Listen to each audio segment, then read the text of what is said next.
Saya ingat kemarin ada beberapa ayat dan hadis yang kita baca mengenai fadilahnya istighfar. Namun belum semuanya saya sampaikan keterangannya.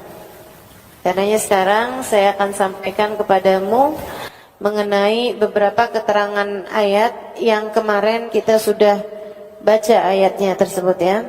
Mengenai fadilah istighfar. Di halaman 386 yang berbahasa Arab dan kitab halaman 428 yang berbahasa Indonesia atau 634 untuk yang cetakan yang terbaru.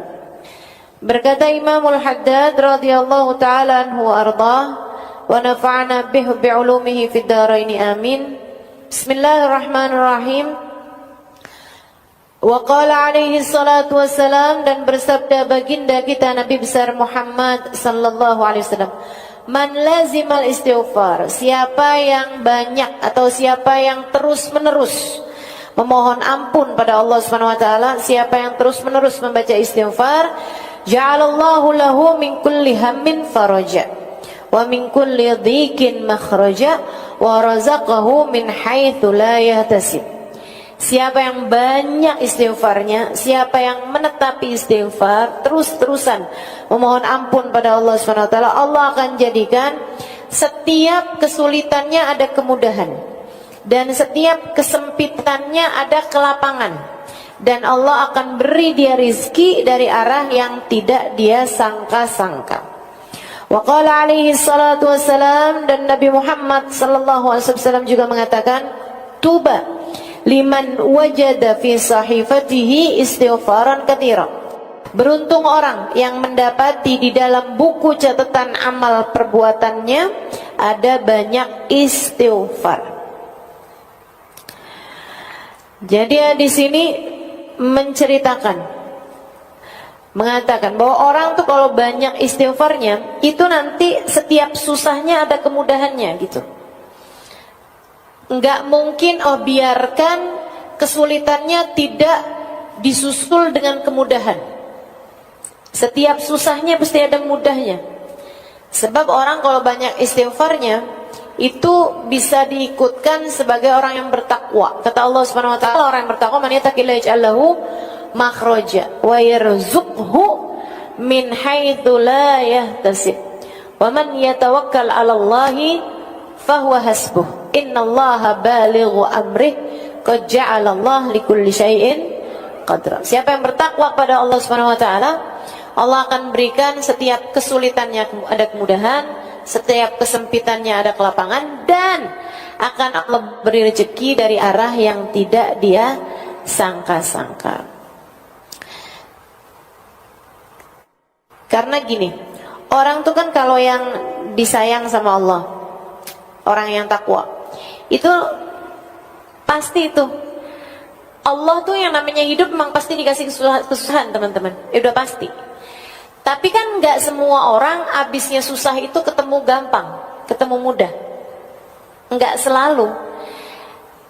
Karena ada kesusahan-kesusahan yang menjadi ujian, ada juga kesusahan-kesusahan yang emang Allah kasih sebagai sebuah bentuk hukuman. Makanya kalau kamu lihat, saya kok hidup susah terus ya, ketemu sini susah, habis itu saya ambil pilihan ini susah, habis itu susah lagi, habis susah lagi. Nah itu bisa jadi kesusahan kamu tuh bukan ujian, tapi sebuah hukuman. Kenapa hukuman? Karena kamu salah milih jalan. Kita nih kalau nyasar, saudara sekalian, kalau nyasar kita tandai dengan kok jadi gelap, kok jadi ruwet, kok jadi susah. Saat itu kamu tahu bahwa wah ini salah nih jalannya nih, kan begitu ya? Kamu kok jalan nih ngikutin map kadang-kadang tuh kan, kadang-kadang inian nih aplikasi nih bawa kita kemana-kemana, tahu-tahu lo jalannya sempit bener ini. Pokoknya kalau udah ketemu kamu jalannya menyempit, jalannya susah, jalannya nggak bisa lewatin, kamu tahu bahwa kamu sudah salah jalan. Nah kalau kayak begitu kan, mestinya kayak gimana? Nah kamu ambil jalan yang benar, balik kepada jalan yang benar. Kalau kamu mau ketemu jalan yang benar, mau awalnya susah, terus lama-lama kan ketemu yang, oh iya nih, udah lewat nih jalan susahnya, ada longgarnya gitu, ada mudahnya. Nah itu berarti yang kemarin-kemarin saat lagi susah, itu artinya kamu sedang berada dalam ujian berupa kesusahan. Kan begitu? Nah kalau ada orang habis susah, nempuh lagi jalan lebih susah lagi, ngambil lagi jalan lebih susah lagi, terus dia bilang, kok saya susah terus ini ya?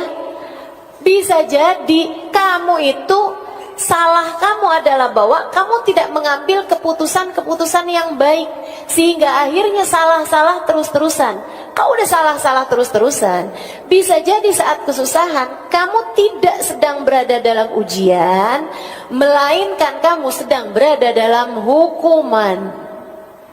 Misalnya, ini kayak dari tadi, dia sudah ngomong apa sih? Nih saya kasih contoh. Saya kasih contoh teman-teman. Pacaran.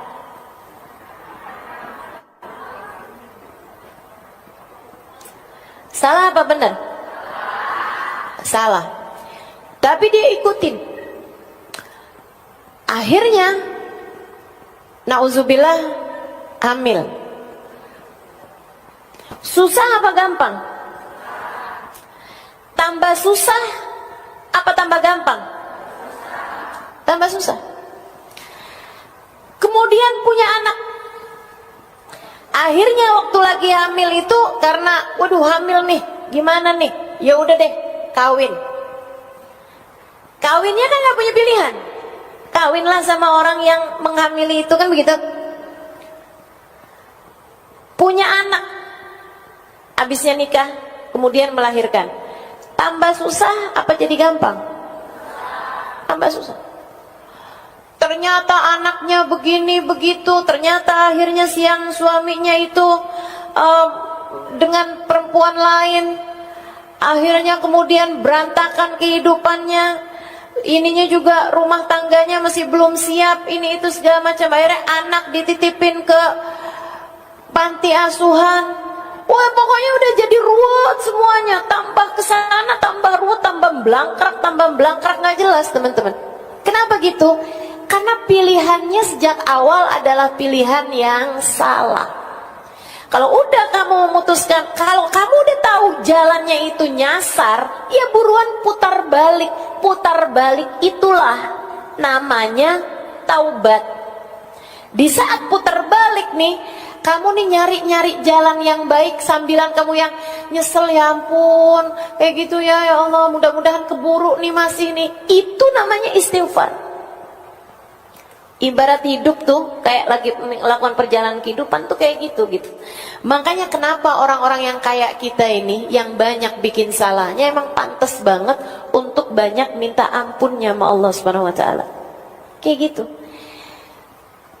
Suami memilih atau suami sedang terfitnah naksir sama perempuan lain.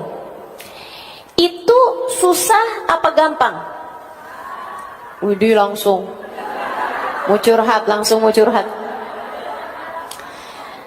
Suami lagi senang atau lagi terfitnah hatinya sehingga suka sama perempuan lain yang tentu saja tidak halal bagi dia, kan begitu? Kamu susah hatinya karena hal tersebut, kamu cemburu, kamu marah, kamu begini, kamu begitu. Ini nih kan ujian nih.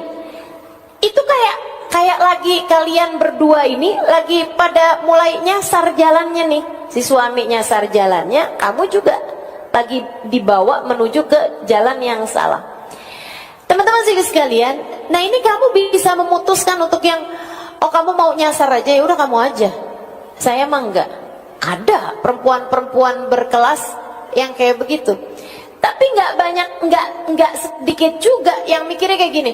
Oh, jadi begitu caranya. Oke. Emang kamu aja yang bisa selingkuh? Saya juga. Saya juga masih cukup laku kok. Mendadak langsung, jilbabnya gak tahu kemana, nyangkut kayaknya nih si jilbabnya. Habis itu kemudian mulai pakai pakaiannya yang terbuka-terbuka. Nah ini kan namanya kan salah, nyasar, ikutan nyasar juga. Akhirnya kemudian beneran ada yang senang sama dia, ketemu sama laki-laki yang dia merasa bahwa ini adalah cara saya untuk balas dendam. Balas dendam sama siapa? Teman-teman saudaraku sekalian, suamimu sedang terfitnah, suamimu sedang nyasar jalannya. Masa kamu ngiri sama orang yang jalannya nyasar? Emang dia aja yang bisa nyasar jalannya, saya juga? Masa gitu? Terus habis gitu, kamu pun juga ikut menempuh jalan yang salah juga. Kemudian tambah banyak salahnya, suamimu terjebak dalam perzinaan, kamunya juga iya. Kemudian kehidupan kayak begitu, di saat ketemu nih, ketemunya cuma sama setan-setannya nih. Suami sama istri kalau udah kayak begitu tuh, itu setannya luar biasa banget. Kenal kan nama setannya, namanya siapa?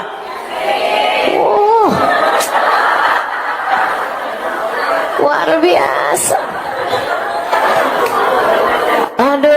Aduh. Berantakan hidup teman-teman saudaraku sekalian. Berantakan. Jangan kayak begitu. Jangan, ya. Tinggalkan, pilih keputusan baik dalam kehidupan. Ini udah tahun 2026 ini. Udah berganti waktu, udah terus aja jalan. Waktu-waktu ini begitu cepatnya berlalu, teman-teman saya sekalian. Kita nggak menuju kecuali semakin dekat makubur kita sendiri. Kalau kita mau biarkan diri kita memutuskan salah lagi, siapa yang menurut kamu akan memperbaiki kehidupan kamu? Kalau keputusan yang kamu ambil itu benar, nih. Kalau keputusan yang kamu ambil itu benar, lagi susah-susah sekarang, nantinya itu akan ada kemudahan. Tapi kalau udah keputusan yang kamu ambil salah, saudaraku sekalian, kedepannya bakalan lebih ruwet lagi, lebih susah lagi, terus aja begitu, kamu bakalan susah terus hidupnya. Saya kesian sama kamu. Jangan mau hidup kamu susah. Kamu berhak bahagia, kamu berhak senang, dan enggak ada yang bisa nyenengin kamu, enggak ada yang bisa bikin diri kamu bahagia selain Allah. Maka enggak ada yang bisa bikin hidup kita bahagia selain Allah Subhanahu wa taala. Baru kayak begitu salah jawabnya. Nggak ada yang bisa bikin hidup kita bahagia selain Allah Subhanahu wa taala. Karena jangan ngandelin siapapun. Kamu hanya perlu dekat sama Allah. Nah sekarang gimana caranya mau dekat sama Allah nih? Kita udah terlanjur dosa kita udah banyak. Iya, istighfar, mohon ampun sama Allah, pendekatan lagi sama Allah, bersih lagi sama Allah. Kan gitu ya? Deketin lagi Allahnya. Kita seolah-olah berkata, ya Allah, hamba-hamba yang pendosa nih, kayak kita ini, seringkali kayak mau deket sama Allah tuh kayak malu gitu, kayak malu. Tapi kalau enggak deket sama Allah, ya kita tambah kotor. Kita kayak seseorang yang datang ke danau yang sangat jernih banget, tapi kita habis jatuh ke lubang, kita habis jatuh ke lumpur, saudara sekalian. Terus kita bilang sama danau itu, ya ampun, betapa inginnya saya mandi dan membersihkan diri saya, tapi saya merasa malu, saya khawatir kotoran-kotoran saya akan dapat mengotorimu. Kamu cakep banget danaunya, indah banget, jernih banget. Saya sebenarnya kepengen mandi, bersih-bersihin diri, karena saya tahu kamu dapat melakukannya. Air yang bisa bersihin kita kan. Tapi kan kita dari kotornya tuh sampai ngerasa, ya ampun, ya apa nggak ngotorin danaunya nih, cakep kayak begini, saya mandi airnya jadi kotor. Tapi danaunya bilang, kalau kamu nggak nyebur, kapan ceritanya kamu bisa bersih? Kemarilah, mandilah, bersihkan dirimu. Sesudah itu kamu pun akan menjadi bersih. Dan kamu nggak usah perlu malu, sebab keindahanku, kejernihanku tak akan dapat kamu mengotorinya. Allah kayak begitu. Allah kayak gitu. Malu datang ke Allah bawa dosa lagi, datang ke Allah bawa dosa lagi. Saya suka merasa kayak gitu, ya Allah, kapan nih ceritanya? Kapan ceritanya ada waktu di mana saya bisa datang kepada Allah tanpa mengadukan dosa-dosa saya gitu? Kapan ada ceritanya saya datang kepada Allah tanpa ada dosa yang saya khawatirkan, karena saya udah bersih dari dosa. Tapi ternyata saya dulunya tuh mikir kayaknya ntar kalau udah tuaan bisa bisa untuk mengatakan abu'u laka bi ni'matika alayya wa abu'u bi dzambi faghfirli fa innahu la yaghfiru dzunuba illa anta, hanya sekedar tawadhu, bukan sejatinya. Ya Allah, kau datang kepadaku dengan bergunung-gunung kenikmatan, sementara aku datang padamu dengan bergunung-gunung dosa. Tapi ya Allah, tak akan ada yang dapat mengampuninya selain Engkau, karenanya ampuni saya ya Allah. Sayyidul Istighfar yang diajarkan Nabi Muhammad SAW. Saya dulu berpikir kayaknya saya mungkin kalau udah tua-tuaan saya bisa ngomong itu, tapi saya merasa bahwa itu adalah bentuk ketawaduan. Aslinya udah terhindar dari dosa-dosa. Tapi nyatanya sesudah setua ini, ternyata kata-kata itu masih menjadi fakta. Bahwa sampai dengan sekarang, tahun berganti, bulan berganti, hari berganti, terus berganti, saya masih mengatakan kalimat tersebut, bukan sekedar bentuk ketawaduan, tapi kesejatian diri ini. Ya Allah, masih malu aja nih saya ya Allah. Ternyata masih bener aja nih ucapan, Engkau datang dengan bertubi-tubi kenikmatan, sementara aku masih terus-terusan datang dengan bergunung-gunung dosa. Tapi tidak ada yang dapat mengampuninya selain Engkau. Karenanya ampuni saya ya Allah. Karenanya ampuni saya ya Allah. Banyakin minta maaf. Seenggaknya orang kalau sering minta maafnya kan mungkin buat dapat ampunannya. Nah, kalau udah dapat ampunan, ini enaknya umat Islam ya. Ini enaknya jadi hambanya Allah.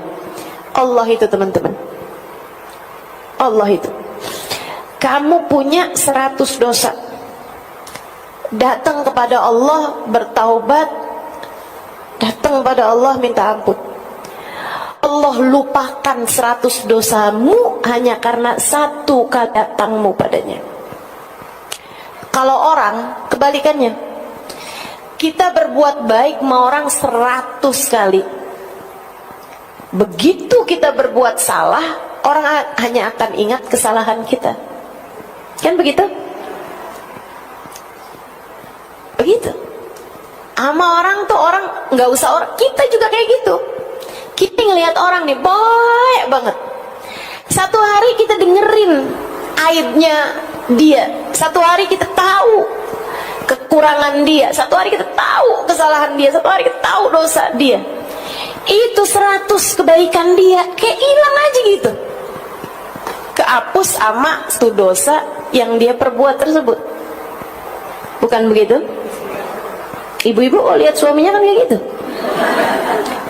kebaikan dia sepanjang tahun kayak hilang hanya karena satu kesalahan yang dia perbuat, kan begitu? Manusia kayak begitu teman-teman saya sekalian. Maka betapa indahnya datang pada Allah Subhanahu wa taala. Betapa indahnya istighfar yang kita lakukan. Betapa pantasnya kita untuk minta ampun sama Allah Subhanahu wa taala. Pantas banget. Orang kayak kita ini nggak ada yang lebih pantas bagi kita selain minta ampun. Salahnya banyak, betul. Dosanya banyak, betul. Aibnya banyak, betul. Hatinya belum benar-benar juga, betul. Pikirannya masih salah-salah juga, betul. Niat kita masih nggak benar-benar juga, betul. Cara jaga hati kita masih segini-gini juga, betul. Akhlak kita masih berantakan juga, betul. Nggak ada yang lebih pantas dari kita ini selain perbanyak istighfar. Maka mudah-mudahan orang nih kalau udah istighfarnya banyak, katanya Nabi Muhammad, Allah akan jadikan setiap kesusahan dia Allah susuli dengan kemudahan. Setiap permasalahan dalam hidupnya Allah akan kasih jalan keluarnya. Dan Allah akan kasih rezeki dari arah yang tidak disangka-sangka. Maka tetaplah memilih kebaikan dan tetaplah meminta ampun atas kesalahan dan dosa-dosa yang telah dilakukan. Insya Allah. Dalam hadis yang lain Nabi Muhammad bilang, ini kan untuk urusan dunia nih, pokoknya semua kesusahannya bakal berjumpa kemudahan, semua permasalahannya akan berjumpa jalan keluar. Nah untuk akhirat, tuba liman wajada fi sahifatihi istighfaran katsira. Di akhirat nanti beruntung orang yang ketika buka buku kehidupannya, catatan amal perbuatannya, dia mendapati banyak istighfar di dalam catatan perbuatannya tersebut. Saudara sekalian, ini bisa punya dua makna. Makna yang pertama, ya emang dia banyak istighfarnya. Dia banyak istighfarnya sehingga catatan istighfarnya banyak. Ada ribuan istighfar, tiap harinya dia baca. Ada permohonan ampun, tiap waktunya dia baca. Ada taubat dalam hatinya, ada penyesalan dalam jiwanya. Terus begitu, teman-teman saya sekalian, terus begitu. Dia ketika buka nih buku catatan amal perbuatannya, memang ada dosa, memang ada ibadah-ibadah yang kurang-kurang, tapi selagi istighfarnya banyak, Allah Subhanahu wa taala akan mengampuni dosa-dosanya dia dan akan menambal kekurangan-kekurangan dia dalam ibadah karena banyaknya istighfar yang telah dia lakukan. Beruntung orang yang istighfarnya banyak. Beruntung orang yang di akhirat nanti ketika buka buku rapot istighfarnya banyak. Itu makna yang pertama. Makna yang kedua, teman-teman, kamu pernah dengar nggak hadis gini? Innallaha kullu man fis samawati wa ma fil ard yastaghfir li muallimin nasil khair. Sesungguhnya yang ada di langit dan yang ada di bumi dari makhluknya Allah Subhanahu wa taala memohonkan ampun untuk orang yang selalu mengajak orang lain berbuat kebaikan, untuk para pengajar-pengajar kebaikan, untuk para ustadz, para ustazah, para ulama yang selalu mengajak orang kepada kebaikan. Allah akan jadikan yang ada di alam semesta beristighfar baginya, hatta hitan fil bahr, sampai kepada ikan di lautan. Tapi Allah nggak sebut ikannya itu dengan bahasa samak. Ini salah satu dari hadis yang saya andalkan, teman-teman, yang saya harapkan.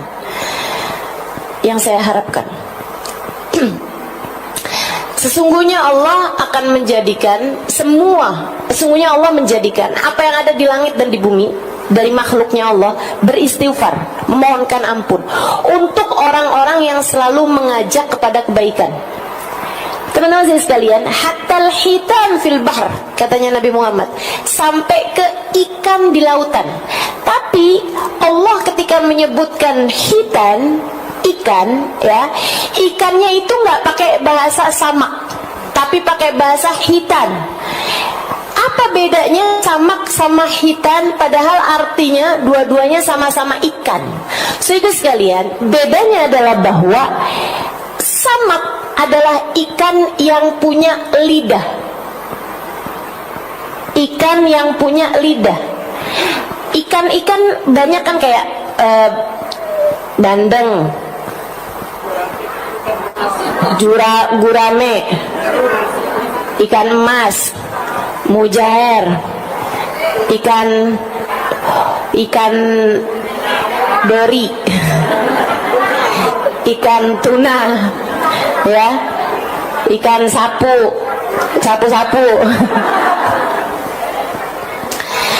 Itu ikan-ikan yang punya lidah. Pernah ketemu nggak lidahnya ikan? Pernah. Pernah nggak kamu lihat lidahnya teri? Pernah lihat nggak lidahnya teri? Nggak pernah kan? Itu teri bahasanya nggak samak tapi hitan.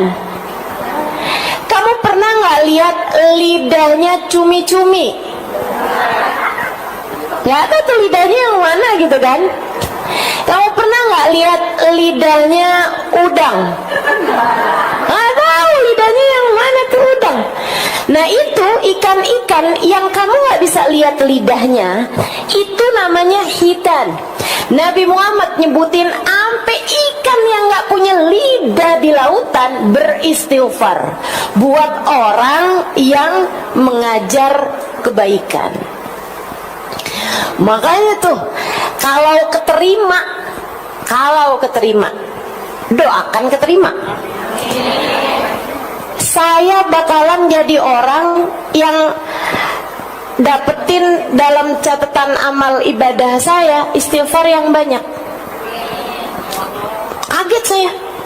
Ini kayaknya bukan buku saya deh. Ini kayaknya bukan rapot saya nih malaikat om.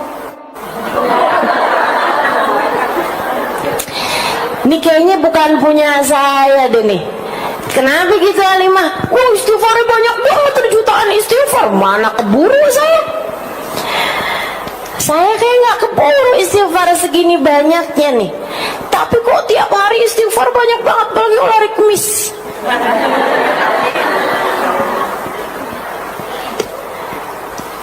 Kalau keterima. Amin.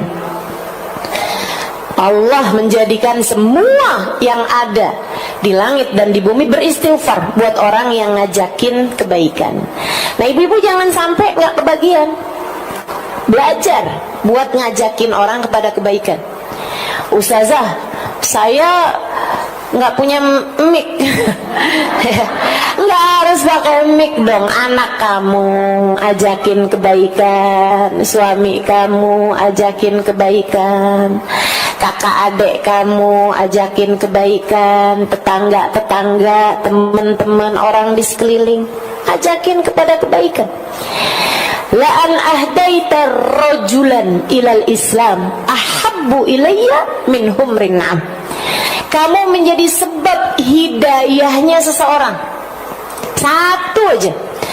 Lebih aku sukai, kata Nabi Muhammad, daripada kamu menghadiahi aku rampasan perang berupa kuda-kuda perang berwarna kemerahan. Saudara sekalian, paling mahal tuh kuda perang berwarna kemerahan. Emang ada Ustazah kuda warnanya merah? Enggak, hitam. Warnanya hitam, tapi kuda-kuda perang yang mahal itu hitamnya hitam pekat, sampai kalau lagi kena cahaya matahari kelihatan tembaga warnanya, kayak marun-marun gitu warna kudanya. Itu namanya humrin na'am, teman-teman sekalian. Kuda perang berwarna merah. Harganya miliaran kalau di uang sekarang, uang kita di Indonesia ini ya, harganya tuh miliaran. Lebih mahal daripada Mercy. Mahal tuh. Lebih mahal daripada Al-Fatihah. Lebih mahal. Kuda-kuda perang yang warnanya merah. Nabi Muhammad SAW mengatakan, la an ahdaita rajulan ilal Islam ahabbu ilayya min humrin na'am. Kata Nabi, daripada kamu ngasih hadiah kuda perang berwarna merah, artinya daripada kamu melakukan sesuatu kayak bersedekah, ibarat katanya menghadiahkan sedekahnya itu buat Nabi Muhammad seharga miliaran rupiah gitu ya, misalnya gitu, kamu lebih nyenengin aku, kata Nabi Muhammad, jadi sebab hidayahnya seseorang. Jadi sebab hidayah seseorang tuh nggak harus memasukkan orang ke dalam agama Islam, enggak. Saudara kamu asalnya nggak sholat jadi sholat, kakak kamu asalnya durhaka sama suami jadi istri solehah dengan ajakan kamu. Orang di sekeliling kamu yang asalnya buka-buka aurat kemudian menjadi menutup auratnya, kamu jadi sebab hidayahnya seseorang, itu yang akan menjadi Nabi Muhammad ridho, seneng, cinta sama kamu. Gitu teman-teman. Dan itu kalau kamu memang meniatkan bahwa semua yang kamu lakukan ngajakin orang pada kebaikan, itu bisa termasuk di antara kelompok orang, dan kamu melaksanakan niat tersebut ya, bisa masuk dalam kelompok orang yang Allah akan menjadikan yang di langit dan di bumi beristighfar untukmu. Seukuran dengan mengajarnya, sama seukuran dengan keikhlasan dia dalam mengajar, teman-teman sekalian, seukuran dengan keikhlasan dia di dalam memberikan pelajaran-pelajaran kebaikan. Mudah-mudahan Allah jadikan kita sungguh-sungguh mendapati dalam catatan amal ibadah kita ada banyak istighfar. Amin. Wa hasbuka fi fadlil istighfar wa manafi'ihi wa fawaidihi qauluhu ta'ala wa ma kana Allahu mu'adzibahum wa hum yastaghfirun.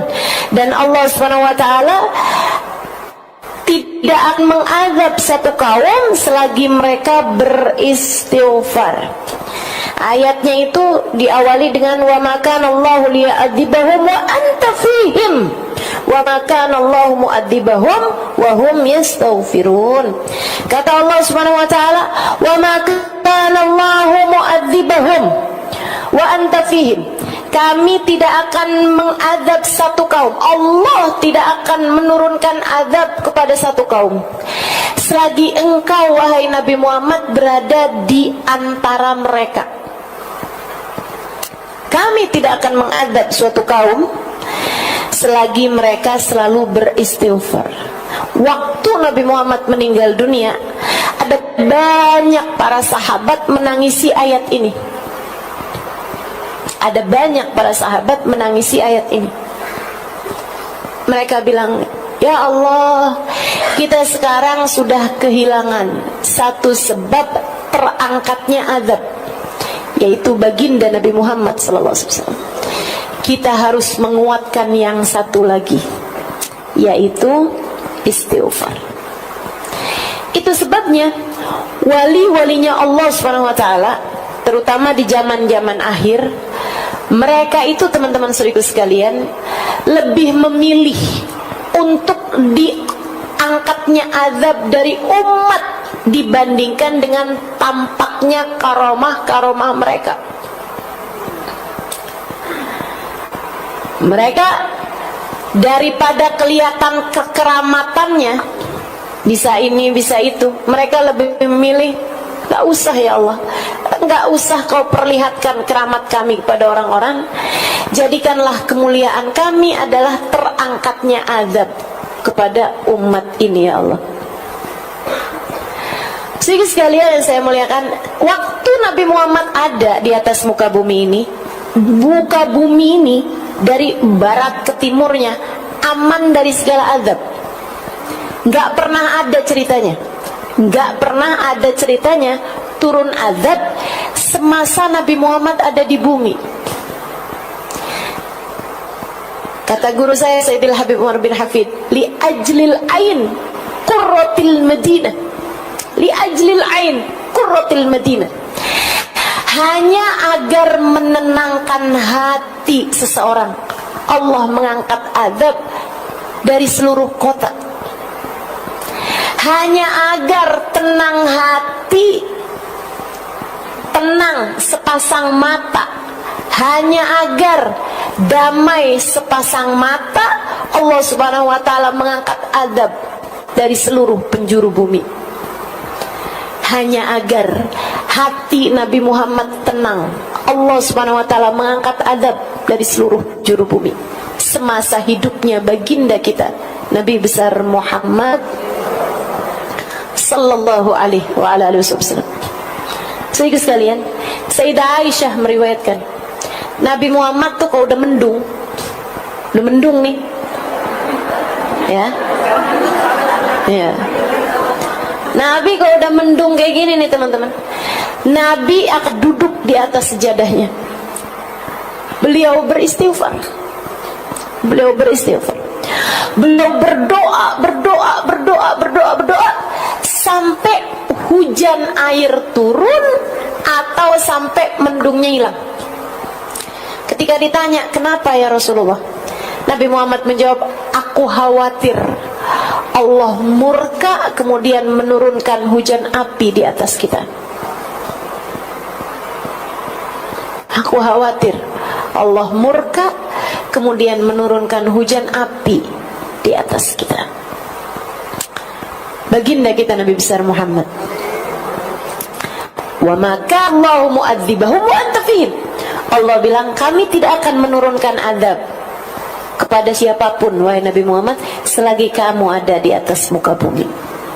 Keberadaan Nabi jagain bumi teman-teman. Sampai wafatnya Nabi Muhammad sallallahu alaihi wasallam, zamannya Sayyidina Umar bin Sayyidina Abu Bakar As-Siddiq, bumi damai, tenang, nggak pernah ada apa-apa. Sampai di masa kekhalifahan Sayyidina Umar bin Al-Khattab alaihi ridwanullah, satu waktu terjadi gempa.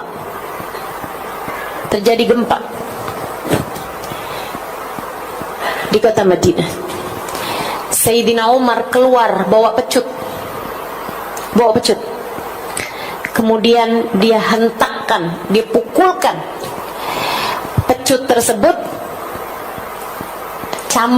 dibawa cambuk, dipukulkan cambuk itu ke atas bumi.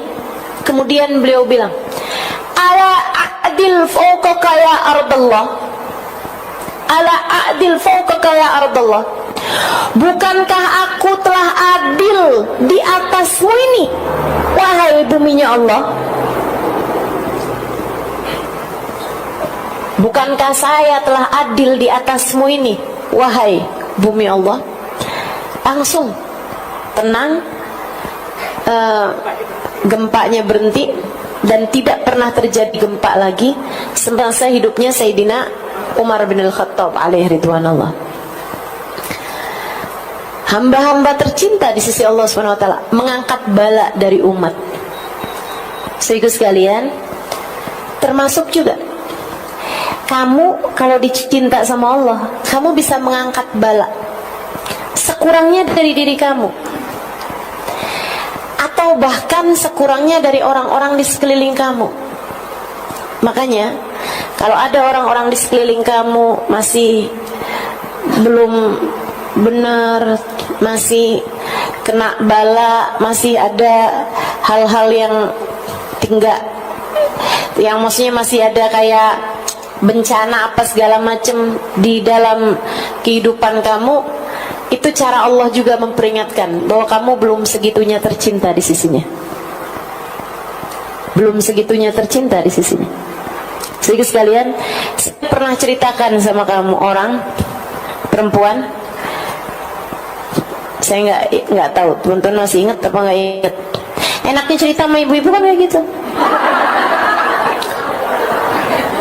Dulu nggak tahu, habis itu diceritain terus lupa. Jadi kapan aja boleh cerita. Dulu ada seorang perempuan, ada seorang laki-laki, ya. Dia tuh penasaran siapa sih jodoh dia gitu. Kok kayaknya udah sampai umur udah hampir 50-an tahun nggak nikah-nikah, ada aja halangannya sampai nggak nikah-nikah. Kok soleh, laki-laki soleh, bahkan ya kayak waliullah lah gitu ya. Seorang ulama, beliau datang mengajar kemana-mana, tapi nggak ada jodohnya gitu. Kayak ada aja halangannya, nggak ketemu jodohnya. Akhirnya satu hari dia doa kayak gini nih, ya Allah, kalau emang saya ini nggak takdir nikah di dunia, ya Allah, saya mau kau kasih tahu saya jodoh saya di surga. Gitu. Aneh doanya ya. Para jomblo nggak usah doa kayak gitu. Nggak usah. Kayak segitu putus asa kamu gitu. Jangan.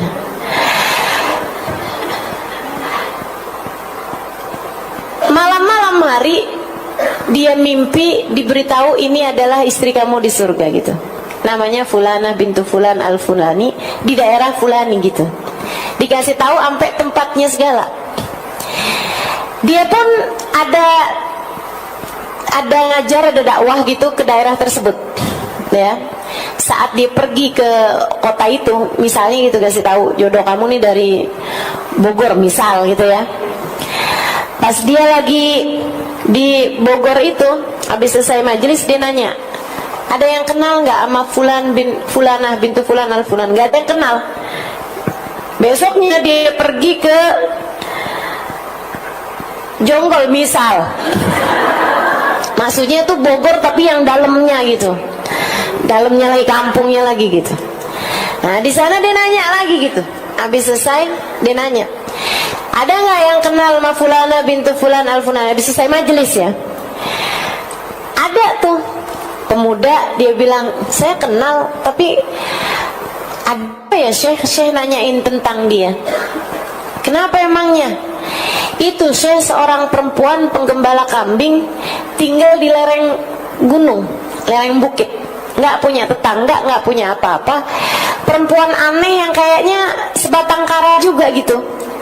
Kayak kita semua nggak ada yang tahu juga kehidupan dia kayak gimana, sebatang kara aja gitu di rumahnya dia gitu. Jarang-jarang komunikasi, kayak kholwat aja gitu sendirian di rumahnya. Oh, di mana rumahnya? Kasih tahu rumahnya, besoknya siang-siang gitu ya. Pergilah ke sana. Pergi ke sana kelihatan tuh atas satu lereng gunung ada satu rumah itu aja. Mau masuk ke dalam rumah, dia heran sama sebuah pemandangan. Apa itu? Ada serigala sama kambing lagi elus-elusan, lagi sayang-sayangan. Pikiran kamu jangan kotor.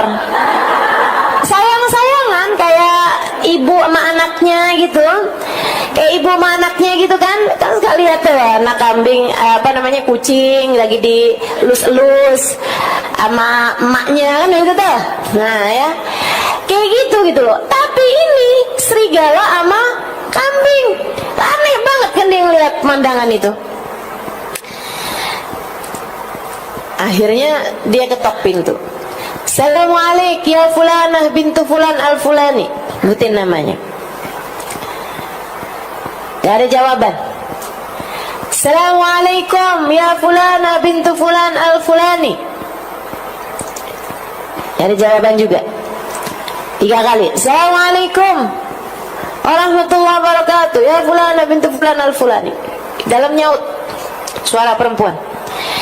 Waalaikumsalam warahmatullahi wabarakatuh ya Fulan bin Fulan al-Fulani. Tahu juga dia. Yang datang siapa dia tahu. Warahmin inda babi, dan pergilah dari pintuku, bukan di sini tempat kita bertemu. Cie.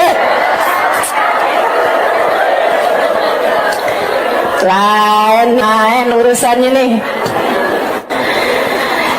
Jadi si perempuan yang didatangi udah tahu kalau yang datang adalah calon suaminya, tapi di surga. Makanya dia bilang bukan di sini tempat kita bertemu.